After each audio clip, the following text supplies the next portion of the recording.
Hello दोस्तों, आप आसमान जब भी देखते हैं तो कभी आपको वो नीला, कभी बादलों से घिरा, कभी हल्का ऑरेंज, कभी काला, चांद और सितारों से सजा हुआ या कुछ रेयर वेदर कंडीशंस में दूसरी तरह का भी दिखाई देता है। आई होप कि ये वीडियो दूसरे प्लेनेट्स पर बैठे एलियंस नहीं देख रहे हैं। हम सब क्योंकि अर्थ पर ही रहते हैं, इसलिए हमें अपना आसमान नॉर्मल ही दिखाई देता है। पर यूनिवर्स के दूसरे प्लेनेट्स की बात अलग है, वहाँ का माहौल अलग है और उन ग्रहों से आसमान भी अलग दिखता है। अगर हमें कभी उसे देखने का मौका मिले तो हम उसे देखते ही रह जाएंगे। जैसे किसी ग्रह के आसमान में दो दो सूरज चमकते दिखाई देते हैं, तो किसी के आसमान में चमकती हुई रिंग्स दिखाई देती हैं, तो किसी ग्रह के आसमान में हमेशा बादल ही दिखते हैं, और वो भी तेजाब के बादल। तो दोस्तों, मैं मोहम्मद काशिफ, आप देख रहे हैं अल्फा फैक्ट्स। आइए जानते हैं दूसरे ग्रहों या उपग्रहों से आसमान कैसा दिखाई देता है। मून। शुरुआत करते हैं अपने पड़ोसी से, यानी अपने चांद से। हमारे चांद पर कुछ लोगों को जाने का मौका भी मिला। चांद से आसमान आप जब देखेंगे तो आपको वो दिखेगा एकदम ब्लैक कलर का। इवन दिन में भी चांद की सरफेस पर रोशनी तो होगी, लेकिन आसमान एकदम ब्लैक कलर का ही दिखाई देगा। पर उस आसमान की खूबसूरती में चार चांद लगाती हुई दिखाई देगी हमारी अर्थ। चांद से ब्लू कलर की अर्थ काफी खूबसूरत दिखाई देती है।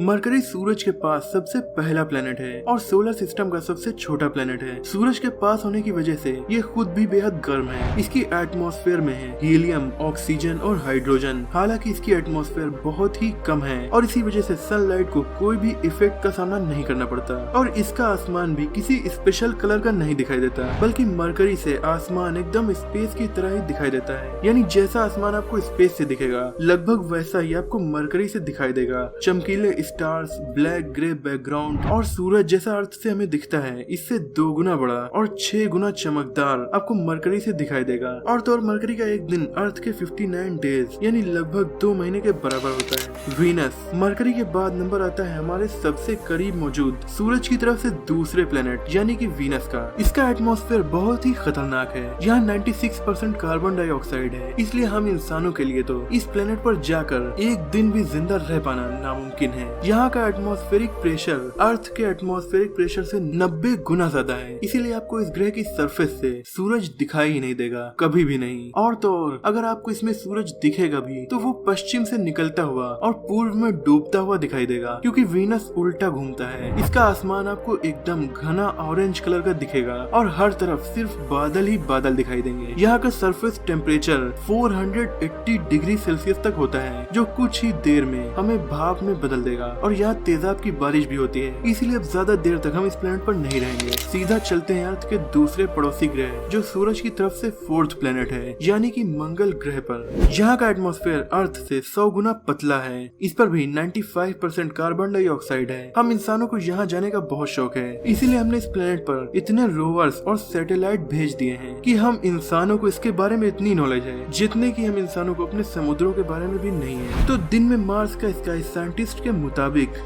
बटर स्कॉच कलर का दिखाई देता है। काफी टेस्टी आसमान मार्स से दिखाई देता है। और सूरज डूबने के टाइम इसका आसमान लाल कलर का दिखाई देता है, और इसका आसमान सूरज के आसपास ब्लू कलर का भी दिखाई देता है। लेकिन मार्स पर अक्सर खतरनाक तूफान आना तो नॉर्मल है, और उन धूल भरे तूफानों के टाइम हर तरफ का नजारा लाल हो जाता है। लेकिन रात के वक्त का नजारा काफी चेंज है। रात में मार्स के आसमान में आपको चमकते हुए दिखेंगे 2 चांद, फोबोस और डीमोस। और इस प्लेनेट से आपको ये जो 2 स्टार्स दिखाई दे रहे हैं, ये स्टार्स नहीं बल्कि हमारी अर्थ और मून है।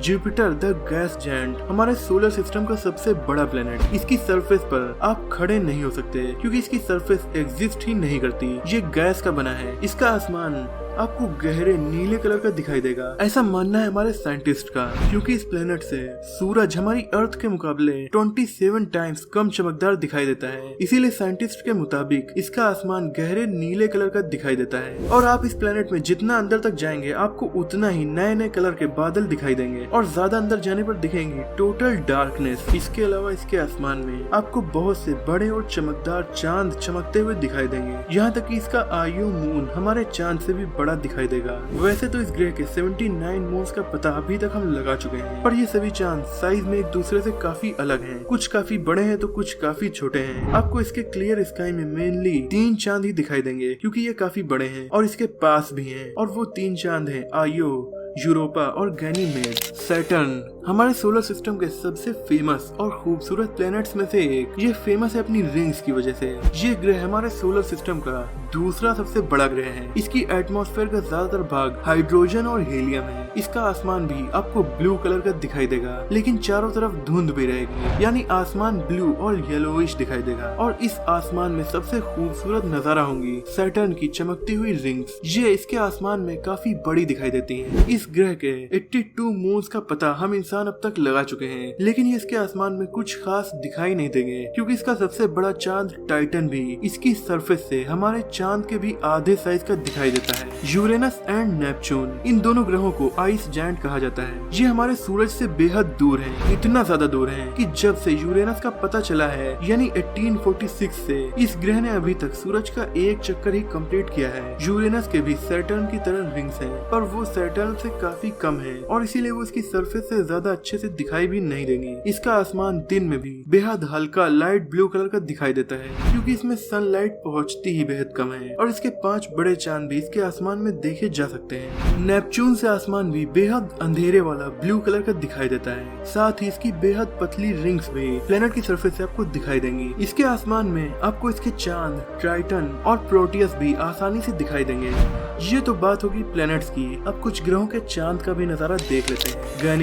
गैनीमेड हमारे पूरे सोलर सिस्टम का सबसे बड़ा चांद है। ये चक्कर लगा रहा है जुपिटर के। ये मरकरी ग्रह से भी बड़ा है, और अगर ये जुपिटर के चक्कर न लगा रहा होता, केवल सूरज के चक्कर लगाता, तो इसे भी प्लेनेट का दर्जा मिल जाता। गैनीमेड से आसमान जब आप देखेंगे तो आपको डार्क स्काई में चमकता हुआ जुपिटर दिखाई देगा। काफी बड़े जुपिटर के अलावा जुपिटर के दूसरे चांद भी इस उपग्रह के आसमान में आपको दिखाई देंगे। टाइटन सैटर्न का चांद है और सोलर सिस्टम का दूसरा सबसे बड़ा चांद है। ये काफी फेमस सैटेलाइट है, क्योंकि इसकी अपनी एटमॉस्फेयर है और इस चांद पर झीलें हैं, नदियां हैं, समुद्र हैं। यहाँ बारिश भी होती है, पर थोड़ा अलग तरह से। यहाँ पानी की जगह है लिक्विड हीलियम। इस उपग्रह का सरफेस टेम्परेचर -179 डिग्री सेल्सियस है। इसका आसमान आपको एकदम ऑरेंज और येलोइश दिखाई देगा, और उसमें काफी बड़ा रिंग्स वाला अपना सैटर्न भी आपको दिखेगा। इंसान इस पर जाना चाहते हैं, क्योंकि ये कई मायनों में अर्थ से मिलता जुलता है। अगर ऐसा करने में हम सक्सेसफुल हो पाए, तो फिर ये स्काई भी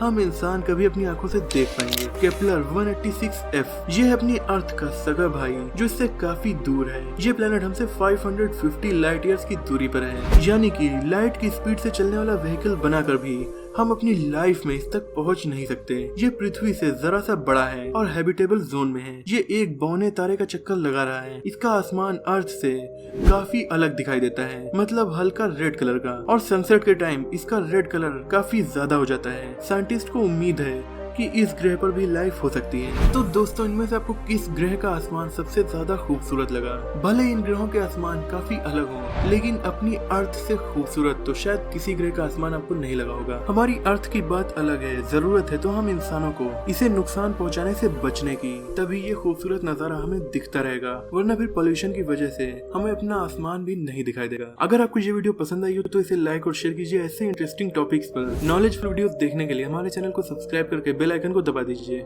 मिलते हैं अगली वीडियो में, तब तक के लिए अपना और अपनों का ख्याल रखिए।